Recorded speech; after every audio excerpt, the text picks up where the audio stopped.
misconduct at gross neglect of duty ang mga naging basihan ng Ombudsman sa pagsibak sa serbisyo kay dating Senate Sergeant at Arms Mau Aplaska. Kaugnay ito ng nangyaring pamamaril sa Senado noong May 13. Umamin si Aplaska na nagpaputok siya ng warning shot sa mga ahente ng NBI na nasa GSIS building noon.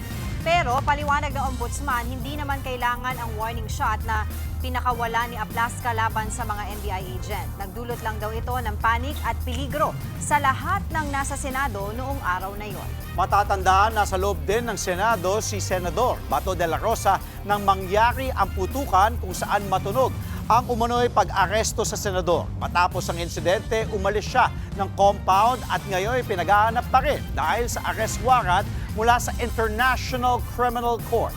Mga kapatid, Andre Felix po, manatiling may alam pagdating sa mga mahalagang balita sa loob at labas ng bansa. Mag-follow at mag-subscribe na po sa social media pages ng News 5.